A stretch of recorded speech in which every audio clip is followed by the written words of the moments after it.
Assalamualaikum warahmatullahi wabarakatuh. Hari ini kita mempelajari surah Al-Lahab untuk kalian hafal. Simak ya. Surah Al-Lahab artinya gejolak api. Jumlahnya ada 5 dan ini surahnya diturunkan di Mekah. A'udzu billahi minasyaitonir rajim. Bismillahirrahmanirrahim.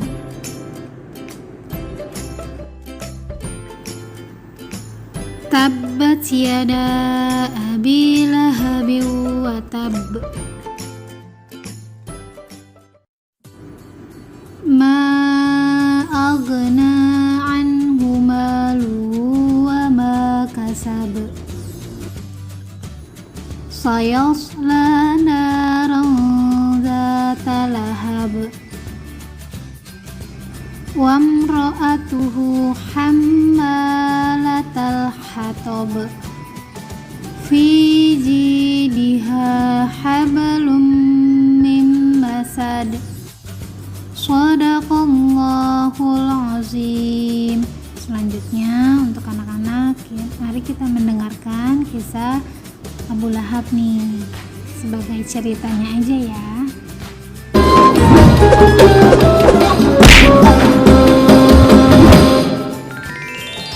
Kisah Abu Lahab.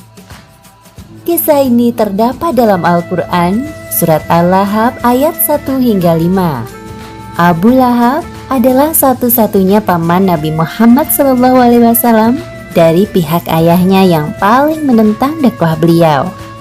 Abu Lahab adalah julukan yang melekat pada Abdul Uzza, nama sebenarnya.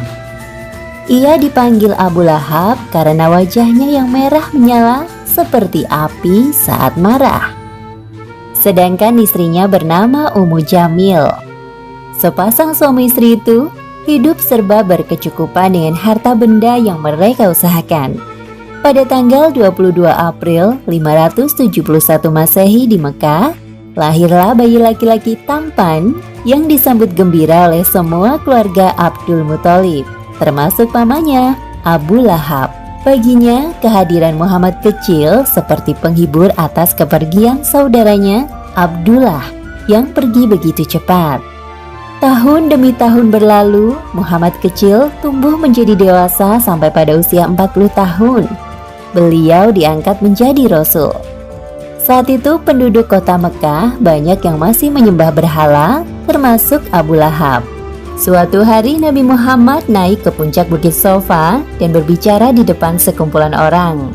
Wahai sahabat, apakah kalian percaya jika aku katakan bahwa ada pasukan berkuda di lembah bukit ini yang akan menyerang kita? Ya, kami percaya padamu, wahai Muhammad. Kami tidak pernah mendapati sedikit pun keluar darimu ucapan dusta. Sesungguhnya aku adalah seorang Rasul yang bertugas memberi peringatan kepada kalian agar beriman kepada Allah SWT dan meninggalkan sesembahan selainnya. Walaupun aku seorang Rasul, aku tidak bisa menolong kalian kelak di akhirat. Jadi, selamatkan diri kalian dari panasnya api neraka. Berita tentang kenabian Muhammad SAW sampai ke telinga Abu Lahab. Hal ini membuat Abu Lahab yang tadinya menyayangi keponakannya berubah menjadi kebencian. Cuma untuk ini kau mengumpulkan kami, wahai Muhammad. Sungguh perkataanmu tidak bisa dipercaya. Celakalah kau untuk selama-lamanya. Abu Lahab pergi dengan wajah marah. Dan pada saat itu, turunlah ayat pertama surat Al-Lahab. Binasalah kedua tangan Abu Lahab, dan benar-benar binasa dia. Wahai suamiku, aku kesal sekali dengan keponakanmu satu itu. Siapa yang kau maksud? Muhammad, siapa lagi? Kenapa wahai istriku? Apa yang dikatakan? Dia menghina kita dengan kalimat bualan dari Tuhannya. Begini katanya, binasalah kedua tangan Abu Lahab, dan benar-benar binasa dia. Tidaklah berguna baginya, hartanya, dan apa yang ia usahakan. Kelak, ia akan masuk ke dalam api yang bergejolak, neraka. Dan begitu pula istrinya, pembawa kayu bakar, penyebar fitnah. Di lehernya ada tali dari sabut yang dipintal. Berani sekali yang mengatakan bualan seperti itu. Keduanya tidak menyadari bahwa kalimat yang diucapkan istri Abu Lahab adalah bunyi dari surat Al-Lahab ayat 1 hingga 5 yang diturunkan oleh Allah Subhanahu wa taala sebagai peringatan kepadanya. Ummu Jamil pergi menuju ke Masjidil Haram berharap menemui Muhammad. Namun yang dilihatnya hanya Abu Bakar sedang duduk di halaman seorang diri. "Wahai Abu Bakar, di manakah Muhammad? Dia telah menghina aku dan suamiku dengan bualannya. Kalau aku bertemu dengannya, akan aku pukul wajahnya dengan batu ini." Abu Bakar hanya diam. Dalam hati dia bingung mendengar ucapan Ummu Jamil, padahal jelas-jelas Nabi duduk di sampingnya. "Karena kau hanya diam, aku anggap kau tidak tahu di mana Muhammad." Kemudian Ummu Jamil meninggalkan tempat itu dengan penuh amarah. Wahai Nabi, tidaklah engkau mengira dia melihatmu? Dia tidak melihatku. Allah telah menutup pandangannya dariku. Subhanallah. Setiap hari Ummu Jamil menyebarkan fitnah tentang Nabi kepada para tetangganya. Bahkan ia juga sempat mencelakai Nabi. Seperti yang disebutkan dalam surat Al-Lahab ayat 3 hingga 5. Kelak ia, Abu Lahab, akan masuk ke dalam api yang bergejolak, neraka. Dan begitu pula istrinya, pembawa kayu bakar, penyebar fitnah. Di lehernya ada tali dari sabut yang dipintal. Sesuai dengan adat masyarakat Arab zaman dahulu, yaitu menikahkan anak-anak antar keluarga, seperti dua putra Abu Lahab yang dinikahkan dengan dua putri Nabi, yaitu Ruqayyah dan Ummu Kulsum. Wahai anak-anakku tersayang, tahukah kalian bahwa Muhammad telah menghinaku dan ibumu di hadapan banyak orang?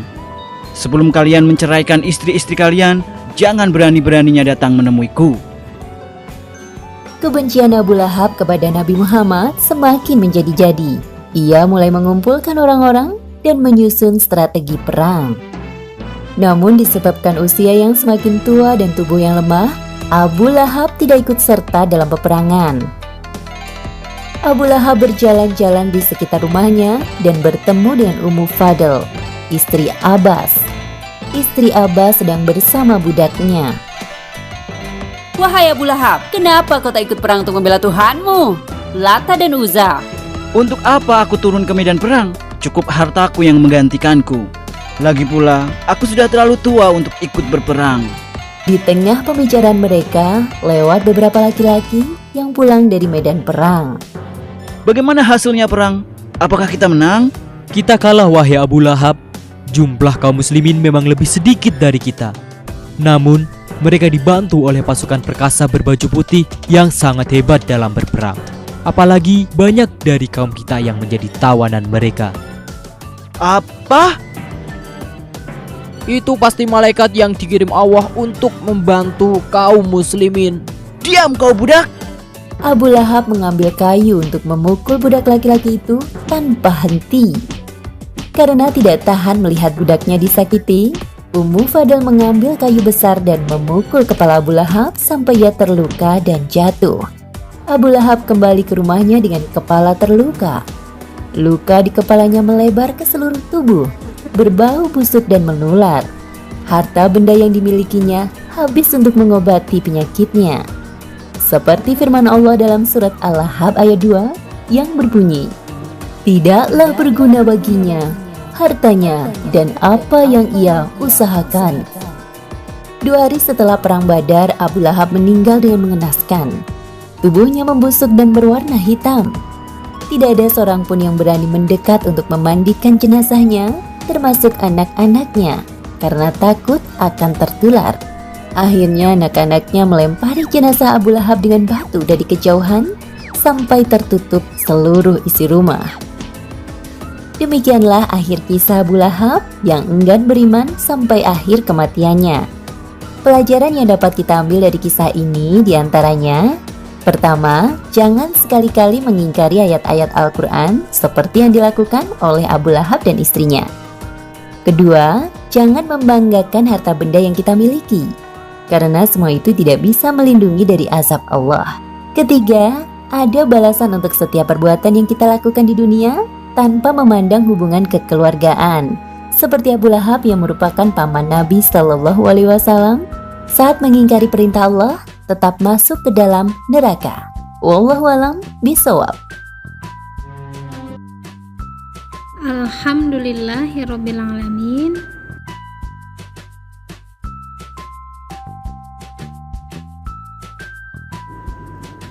Untuk materi surah ini, kalian hafalkan surah Al-Lahab dari ayat 1 sampai 5. Tetap semangat belajarnya. Bu Guru ucapkan Assalamualaikum warahmatullahi wabarakatuh.